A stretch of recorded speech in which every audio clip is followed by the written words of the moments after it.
Hindi ko inisip.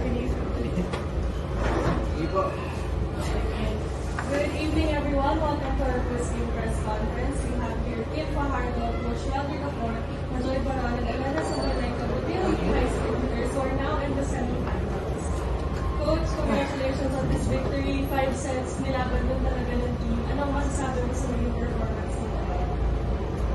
Basta ang going to this game, ang pinaka-niremind ko lang sa kanila na naalala ko na deserve namin yung situation ngayon na nakabot kami ng game na to. So, ginana namin ng maayos, nagtrabaho kami ng maayos. Yun nga, yung napag-usapan namin nung sa last game na choco na no bearing, nilaban pa rin namin. Kasi gusto namin mapasok yung culture na lahat ng games na nagtrabahuhan. So, yun na yung pinakahugot namin kanina na yun na yung naging preparation namin going to this game. Pero yun nga, masaya na yung composure na inanap sa amin nung last game namin with Cherry, lumitaw this game. So, down na kami ng 2 sets pero nilaban. So, credits talaga sa players. At the same time, credits sa mga staff namin na nagtrabaho talaga ng maigi. Thank you, Coach. And for Kim Fajardo, best player of the game with 23 excellent sets. Ano lang siguro yung naging motivation mo heading into this match? You helped it to get to it. Motivation yung talaga yung tinabaho namin lang. Saka yung gigil ba? Gusto talaga namin manalo. Saka of course, yung tiwala sa isa't isa.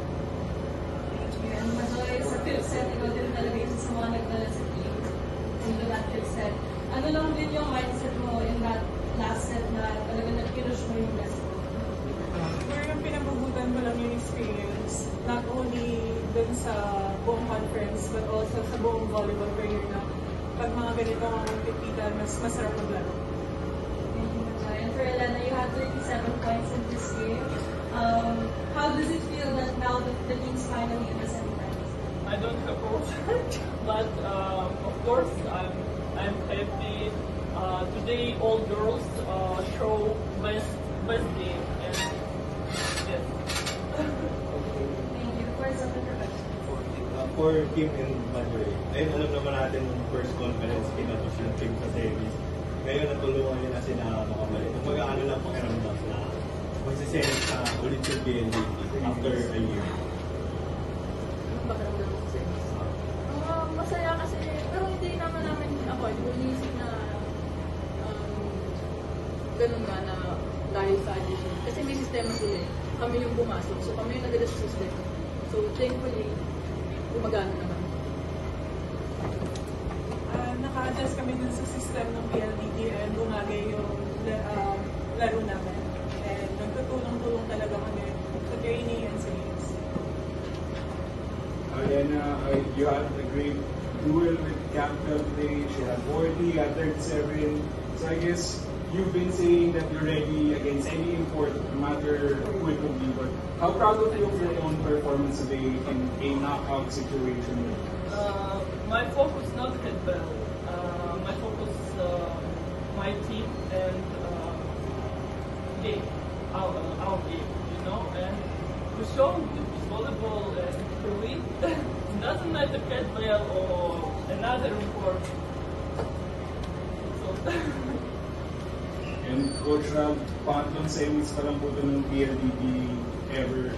And experiencing po sa pagpanalo ng championships, ano po yung pinakamahalagang kailangan yung paalala sa team pagdating ng semifinals para ma-all the way nito? Siguro yung sa schedule namin ngayon, talagang mental game na nga na nilaro kanina. Kasi going to the next game, 1 day na lang preparation namin. So binabanggit na nga sa kanila going to this game na pag ready kami mentally, tinabaho naman namin ng maayos nga, tulad sa sabi ko kanina. Lalabas at lalabas naman talaga sa laro. So hopefully makarecover kami para by the semis. Kahit isang araw lang pahinga, fresh utak ulit, saka lalaro ulit yung maayos. For Coach Limbo, yung nakaraan Coach sabi niyo, babawi kayo sa laro nito. Tapos malaking bagay na nakalaban niyo yung Chen Vigo sa prelims. Siguro na nakita niyo Coach sa players na today na nakatulong na magkatotoo yung sinabi niyo ngayon. Siguro yung kagustuhan talaga eh. Yung kagustuhan na during the game na natalo kami and down 2 sa kami. Yung kagustuhan nila na napag-usapan na namin tuwing ganong situations, paano kami mag-recover ng mabilis. Siguro mas yun talaga yung pinakadulo nun eh. Saka yun nga, pag hindi kami talaga present during those times, ang dami talaga pwedeng mangyaring ikatanggal ng focus namin. So yung binaon namin na pasensya saka extra effort, siguro yun yung mas nagbunga sa amin ngayon. In 2022, you guys fell short of making it to the semifinals. But this time around, you led the team with 37 points. What's your thoughts about the improvement that PLDT has made over the years?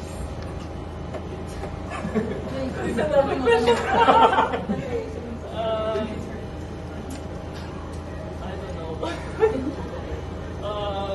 We need, okay, we win now, we're happy, but we have another game next day, we need to work, we want to win medals, and